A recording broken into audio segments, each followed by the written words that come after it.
This panel is about real-time data. It's about three things: real-time data for adaptive management. We have a great panel. I'm not going to take time by introducing them. You've seen most of them in one session or the other. But I want to start off by telling you that we've been trying to adapt in real time to what we just heard. And Samir came up to me right after and was like, we can't do what we were planning to do because that would be a travesty. And so what you're going to see something that may be a little ragged, but an attempt to respond in real time to data adaptively. And for my own part, the way I'm handling this is, instead of mansplaining what I was planning to mansplain about this topic in these notes, I'm going to hand these notes to the person who wrote them for me to mansplain them to you, Megan Campbell, and let her actually come up and womansplain everything to you. So, Megan, take it away. Dennis asked me like 4 minutes ago, he said, Megan, do you like advance notice of surprises? And I said, no, Dennis, because it makes me worry when you tell me things in advance. I worry about them. I said, but you're not going to hand over the panel to me. And he said, no, I won't do that. So that's fantastic.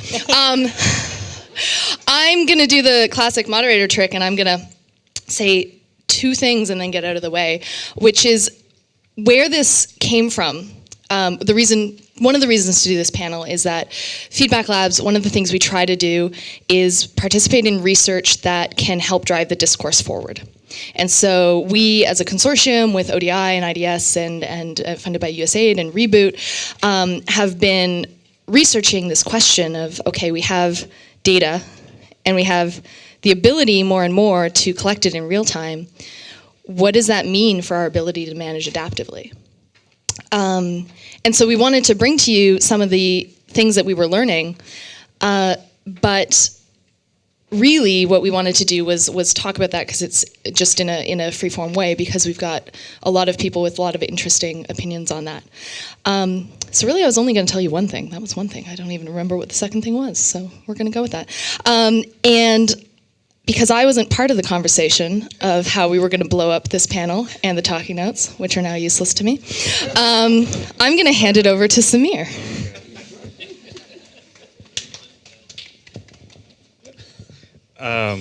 Sorry, Megan. It's okay.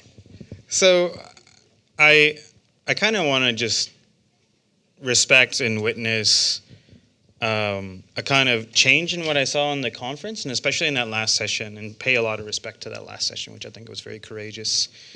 In a conference that we kind of respect a lot of our intellectual capacity and the points that we make and how we can theorize and observe things, but I think we heard a lot of felt experience in that last session. And I didn't want to just us to come in, we have a whole bunch of talking points and a nice song and dance that we're all trying to do here, and put a container on kind of what was just opened up. So at USAID, I work in the Global Development Lab. I lead our work on real-time data for adaptive management. And, you know, as Dennis was saying, we kind of have a couple of different aspects around that, but ultimately what it means is that we are trying to exchange information in kind of a regular manner. We're essentially trying to have a conversation and recognizing in, you know, the work that we're doing that my development is connected to your development, and how can we be in relationship with each other. And so I think what we just witnessed in this last session, you know, if we want to kind of put the jargon on it, was a form of real-time data. So we're talking with each other, we're using that information, we're building on each other's ideas, bringing in our own experiences, and trying to form a relationship for how, you know, we can all move forward. And I think we witnessed this exchange. So we had a point that someone, Nick kind of offered this up of his experience that generated other sorts of experiences and responses, and all of a sudden, a thread and a theme started popping up. So how do we push this both kind of internally within our own organizations and then with our programs as well, and then the relationships that we have with the people that we are trying to support? And there's another phrase I think was really important that was said in the last session, and it basically encompassed with and not for. So we're trying to say that we are serving these communities, that we have users and we have beneficiaries, and there is a transactional aspect of that we are trying to provide. We are trying to service and provide services for communities. But what happens when we start developing agency, we start cultivating the aspects of empowerment, and we are working with people and with communities, and actually even with each other, right? There's a lot of different power dynamics at play. So I'll spit out like a quick bit about what USAID is trying to do in this arena. And again, it's a huge organization. We have people here, Mona Lisa, that's with the Collaboration Learning and Adaptation Group in our Policy and Learning Shop, Shubha Chandrasekaran, who's leading our work on responsible data. There's a lot of facets that are around this, but I think kind of ultimately we're looking, and if you listened to kind of our panel yesterday, basically 2 weeks ago, USA did a pretty big thing that is not been widely acknowledged. We changed our whole operations policy and in the way that our programs are governed. It's under this policy document called the ADS 201, which is our operations policy. It puts learning and adaptation at the core of all of our programs. So that's kind of the top-down policy bit. We're trying to support that through development of, skills of, okay, so if our field operations are saying, well, this is what we were being told and encouraged to do, how do we actually do that? What are the incentives around that? Where's the different skill sets that we can have? What are the tools that we can also do? And so from our shop, we're looking at how digital technologies can really play a role in, before we were trying to push for community-driven development. And we know that there's politics at the community level. Then maybe you're trying to reach households. There's also politics in the household. So can we use this huge wave of technology and digital and even basic mobile phones that's spreading all over the world to actually access individuals?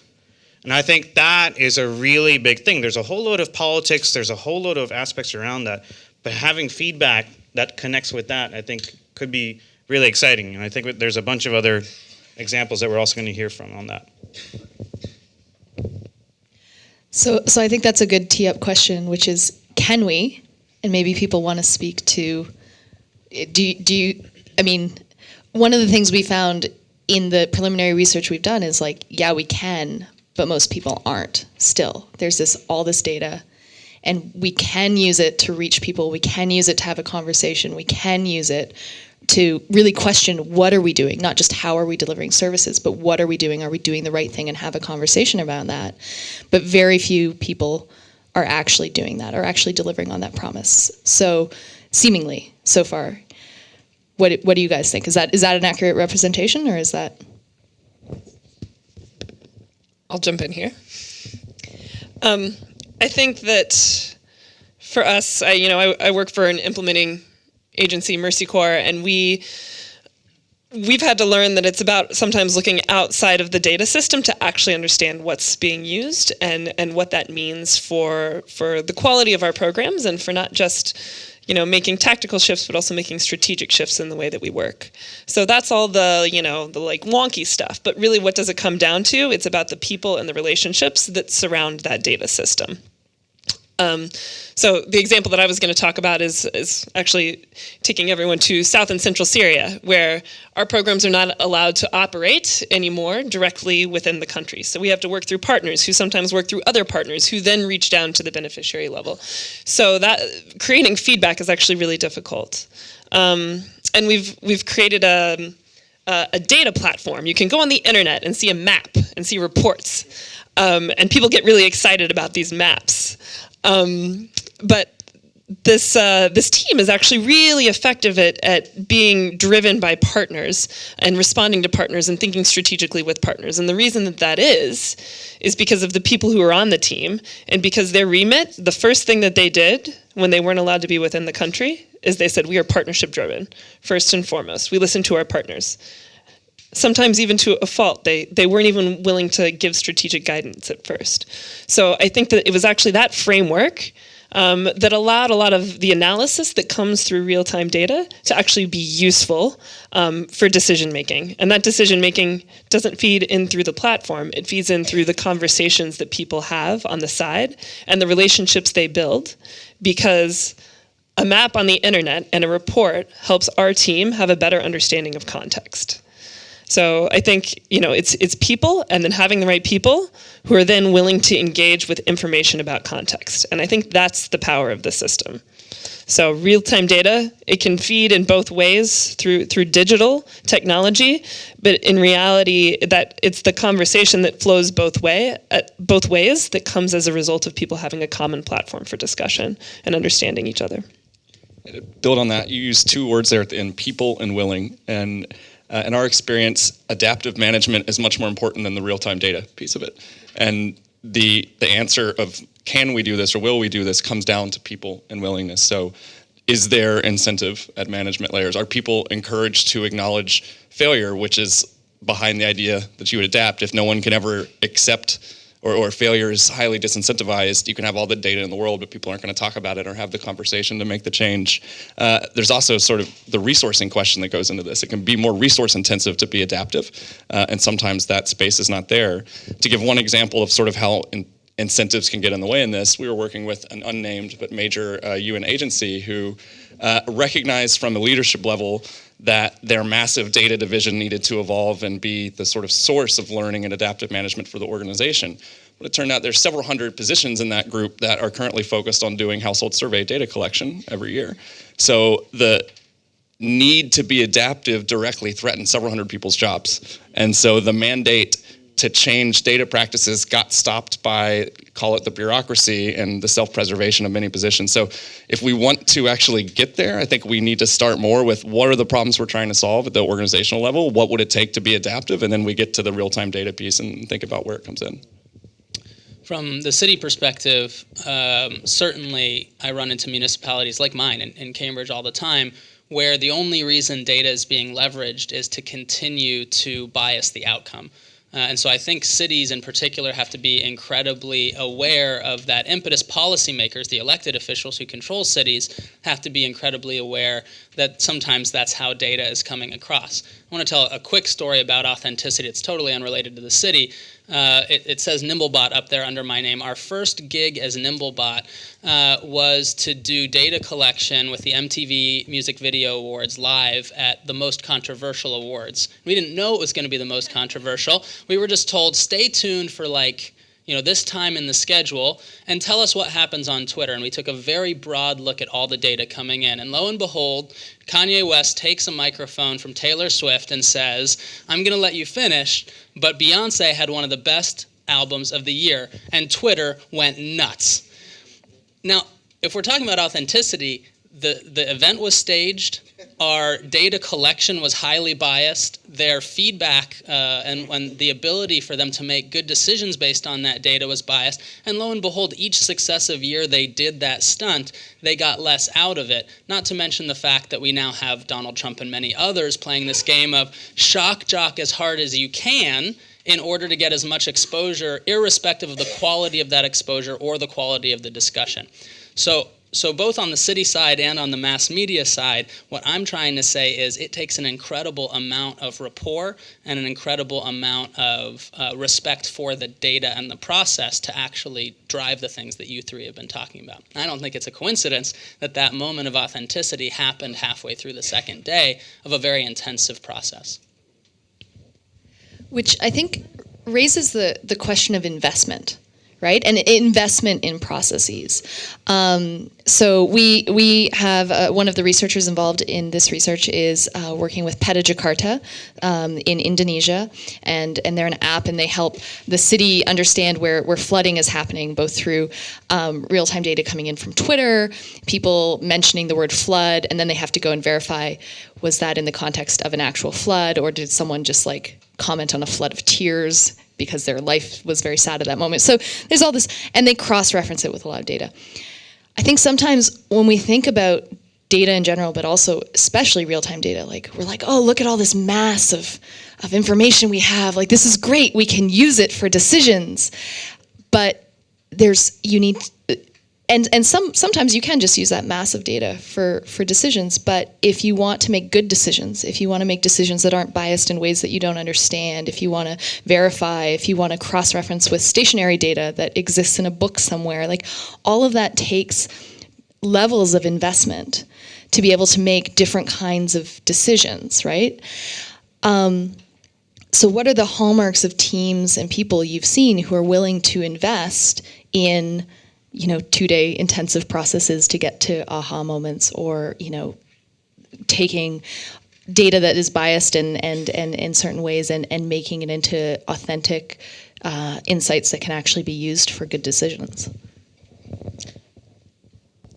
I'll say briefly, I've seen a lot of people come in through the channel of the technology city councilor, or the one person within government who will hear them say, I want to put a lot of time into this. And so we have constituents and do-gooders in society who want to invest in that way and want to take maybe those practitioners who don't know that all those layers are there and hold their hands. What I haven't seen is cities who are ready to accept pro bono and or expert work to go past the surface level. Certainly haven't seen that in Cambridge. I suspect that many of the data-oriented exercises in Boston, in New York, in the larger cities, don't actually have the personnel support to accept that expertise.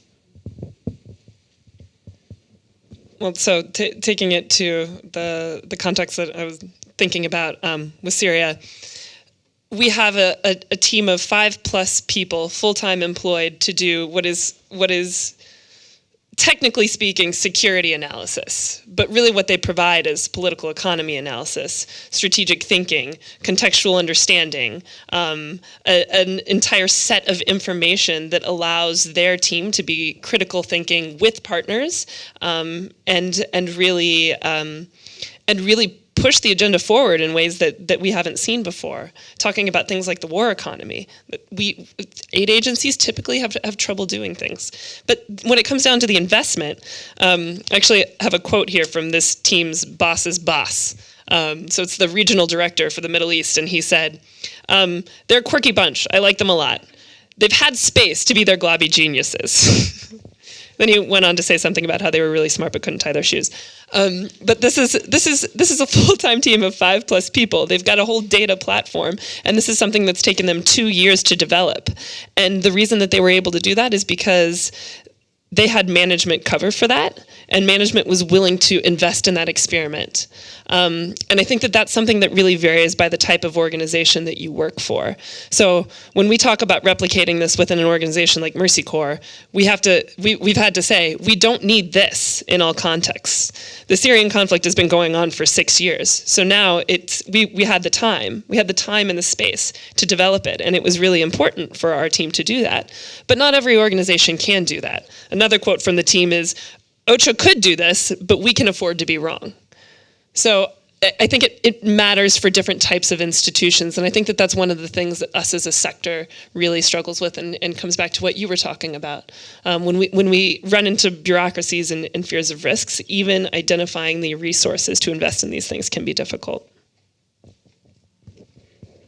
So I'm really interested because we're hearing kind of a couple of different themes around learning. There's decision making, there's adaptation, and we commissioned this research because basically 2 years ago our team comes from the technology and development space where agile is kind of bread and butter. But we didn't know what other best practices or insights or heuristics there were out there. And there's actually not a lot of evidence. There's a lot of practice, but practitioners are not writing, which is kind of a big thing that I try to champion. If you're doing innovative stuff, if you think that it's really great, do some analysis, put it on paper, and then we can champion it. Well, 2 years ago, our team got completely diverted with the Ebola response in West Africa. One of the biggest things that the Ministry of Health in Liberia wanted was a dashboard. Right? Dashboards are all the craze right now. Everyone wants colors and spreadsheets, and they should, glow in the dark and stuff. So they got a firm to make them the most advanced dashboard with every single sort of data scraping that you could imagine. And they were really happy they had a dashboard. They did not use it whatsoever. They didn't know how to interpret it or read it or digest it. They were happy that they had it, but they were still making completely reactive decisions in an incredibly dynamic it was a crazy context, just all together. And Allison and I, she was also in Liberia, kind of chatted about this. But I think what was interesting is ultimately our role was to connect the ministries of health with frontline workers and with citizens, and understanding the conversations and feedbacks that are happening with a disease that has an R0 rate that we haven't really witnessed before. I mean, the spread and the scale and the scope really took the response community back kind of by storm. So we've had kind of lessons that we've been learning from the implementation, from the work with that. And now we're trying to figure out, how can we expand that to other sectors, to other geographies, and what else is out there. And I hope we can kind of get into some interaction and discussion. We would love to hear from kind of the collective intelligence in this room in terms of, what's the work around real-time data or appropriately timed data or kind of high-frequency feedbacks that are transitioning into adaptation, because there's a big gap between learning and adaptation. And actually, there's a gap between decision-making and action as well. Just because you've decided to make a decision doesn't mean that you have the political will or whatever else that goes in there. So let's, I'm going to take this mic and Allison's mic, because that puts us with a good mic ratio here. And let's open that question up to people. Like, what, you've got those, like, almost like these lily pads, right, of like having the data and then making decisions and then actually acting on those decisions. And you've got these linking, like these jumps from lily pad to lily pad, and all of those things are potentially in question. And I think, people's experiences with either I'm really torturing this metaphor, I apologize. Either the lily pads or the frog jumps between them. What are your experiences with those? Come on, guys, you're leaving me hanging here.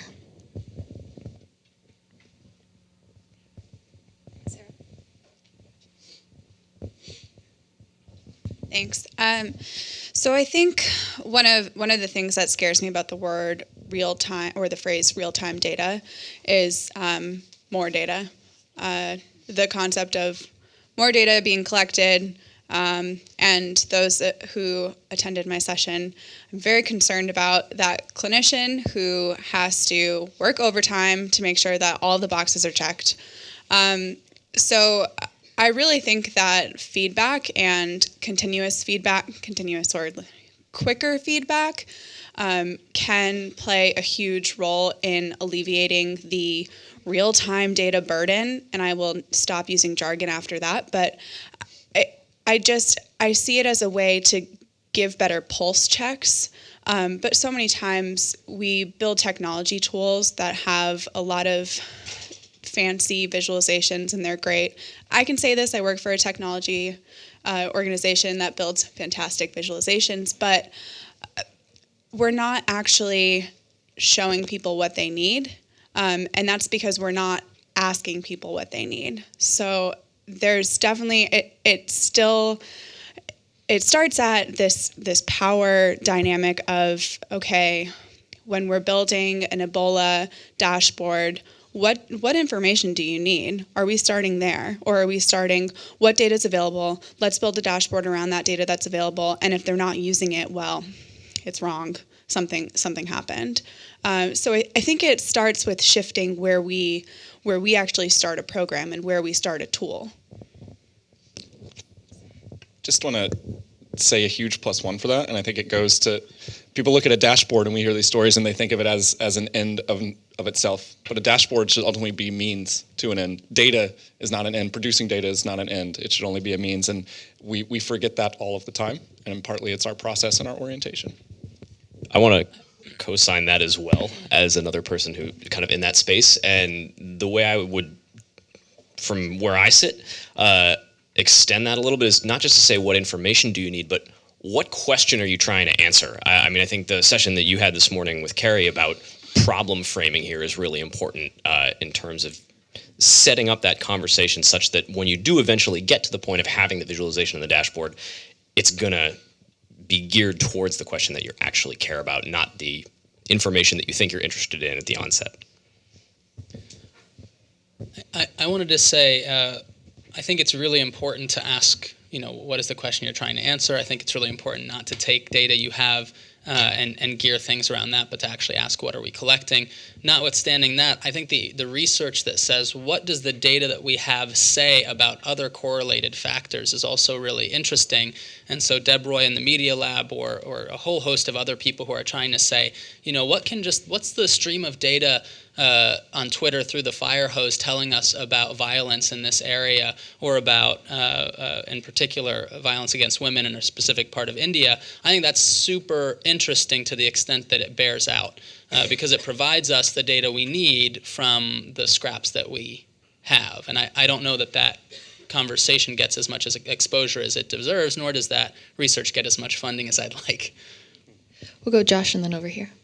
Okay, so I think building on a lot of what's been said, when I first started working in technology, you'd go and you'd present someone a dashboard and you say, here are all the amazing things you can do with this dashboard. And everyone gets very excited and then they go away. As I've started to see more and more uptake of some of the different tools that I've worked on, a lot of it is tied to going in exactly with that is what decisions that you make are actually influenceable by data. Where do you actually have policy space? Where do you have flexibility in your budget? Where do you have flexibility in procurement to be able to actually do something differently as a result of the information that's presented to you? And then let's design around giving you the information to attack and inform those decisions, as opposed to focusing too broadly on all of the different ways you could hypothetically use the data. We'll go over here and then here.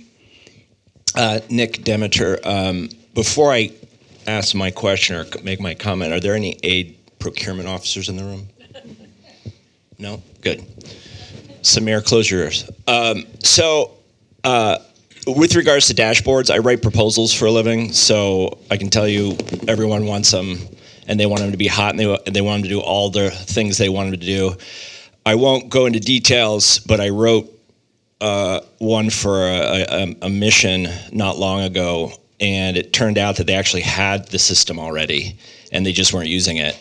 And it's because it didn't have colorful pictures of poor children on the front, but it was just an Excel database or some variant.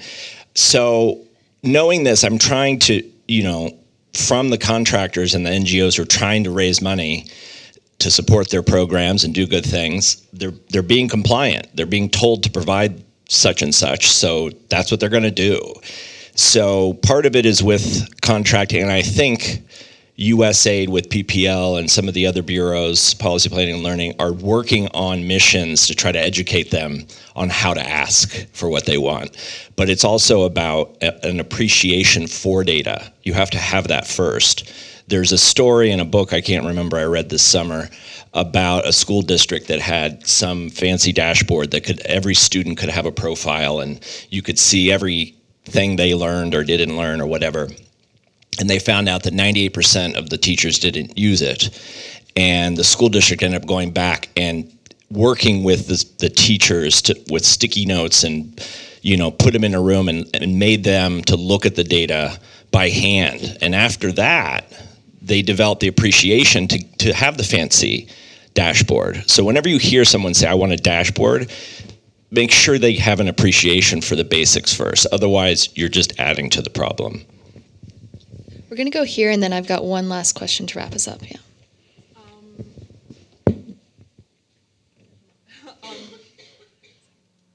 I've just come to the end of a collaborative learning process funded by UK Aid with beneficiary feedback mechanisms with Intrax, SimLab, CDA Collaborative, doing the roadshow now, sharing the findings.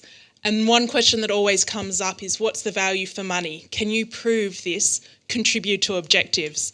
And I've got a whole heap of anecdotal examples, but I don't quite have that attribution. But it's a good question, and I always want to say back to my monitoring colleagues who get a lot more funding than I do for beneficiary feedback mechanisms, what's the value add of that monitoring data? How's it being used? Can you prove that it's bringing about changes in projects? And I think once we start asking those questions, it'll link back to the important statement at the start about don't collect data unless you're going to actually use it. And it brings in that value proposition, not just because it feels good or it might be good or it might be used, but yeah, if you're going to use the time, resources, energy, the 200 data collectors, prove the value of it. And that might drive it to be used more. It can be used, but... Fantastic. I'm gonna ask a question that I know my panel is not expecting, which is great because I wasn't expecting to be up here. But I'm also going to throw it out to the audience. In particular, would love to hear from people we haven't heard from yet. But two things make me think that this is a valuable question to ask. One is, I think it was Maura. Is Maura here? Who stood up yesterday and said, I'm just at the beginning of doing this. Like, what am I come on guys, help me out. What am I supposed to be doing? What am I supposed to be thinking about? And then I think about what Carrie said in the session I was just in, about how government is learning to be open. And she said, I'm sorry, Carrie, I might be mangling the quote, that she hates pilots, hates pilots, doesn't even like experiments very much, was my impression, because they're just too big and they're too ambitious and they don't get down to so her advice to people was start smaller than you think. Don't start at a pilot, don't start even an experiment, start way smaller than you think. And so with someone like Maura in mind, who's just starting out, we can say things like, let's show the value of this data, and we can say things like invest in making it relevant and useful, and we can say things like act on the decisions that you make and have the right people in the room. Those are all really big concepts still, even. So the question I want to ask is how, and then how, and probably one more how, and get down to that really small piece of advice. So I'd throw this out to you guys, and then I'd throw it out also to the audience for the last 5-10 minutes. What is the smallest piece of advice that you would give to someone who's starting, who's learning, who's trying to do this, how to do it? I would say, and this mimics my bias, but I think it reflects a lot of what we've heard. It comes down to your design, the way that you're thinking about a program, an initiative, or coming in how to make change. Are you starting clearly with problem identification? Are you just getting very, very small and saying, can we be clear on what the problem is that we're addressing? And then move on into thinking about the different ways that problem could be addressed. But I'd say if you're getting into this newly, bigly, as Trump might say, read something about one of the disciplines or heuristics that are out there that really help with process, whether it's agile management, human-centered design. There's lots and lots of resources that can help you think at the level of what is the process by which we go about making this change and doing it in an effective way that factors in all of these things like incentives and staff capacity, et cetera. I would say, especially for the small city, the small program, or the kind of launch and iterate ideology where you don't even have a design, but you got to do something just to get your feet wet. I would say partner with the practitioner, the field worker, the person either generating data or who should be taking data-driven outcomes to implementation, and get that person invested with you. They should have a part of their day or their week that is invested in either collecting or reflecting on the data. And for whatever reason, with so many people busy in the clinic or wherever else, the practitioners, that doesn't happen. And it's not that they won't make more time or that they can't shoehorn other time into this topic. It's that they're not being asked in many cases. They're being instructed and they're not invested.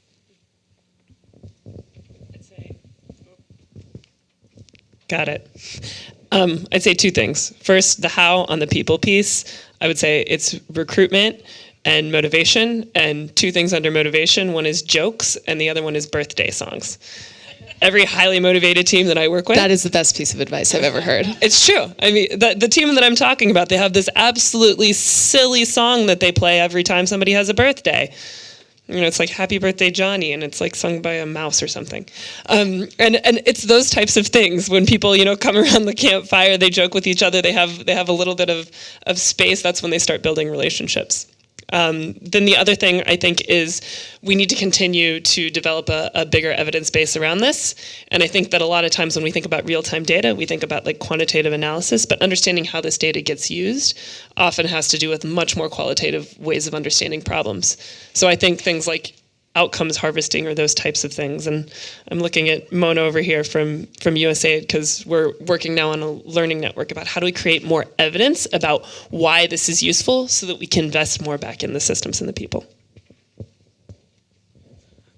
So I'm going to quickly answer your question, but I have, I think, a larger reflection about this and maybe even the conference bit that I'll try to keep short.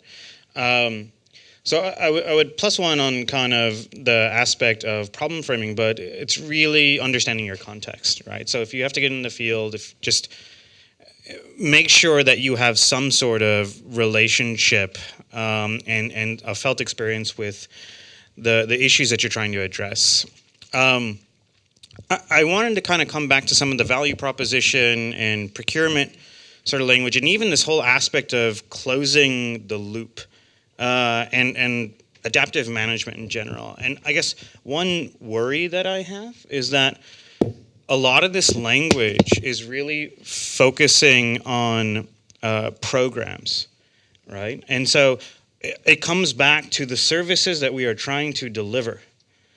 And so is this, who are we held accountable to? Is this what we're really concerned about? And what happens when our programs stop? I can fund you for 5 years to do something. Well, what are you going to do afterwards? Are you disengaging from that community? Are you just spotlighting on another community and trying to close the feedback loop for 3 years and do your real-time data and adaptive management in that style? And so we have this huge drop-in and drop-out mentality when we're trying to think of the value of a 3-year cycle or a program. And so I kind of come back to this, how do we develop agency? How can we work with people and not just for them for a specific amount of time? And can you know, the aspect of collecting data is we also focus on push and pull data. It's a technical term, but people are making decisions every single day on the ground. And we know for a fact that they are hungry for information. How can you be better informed about the crops that you're planting or your commute to work, just as everyone here really values how they're more informed about their own decisions in their own lives?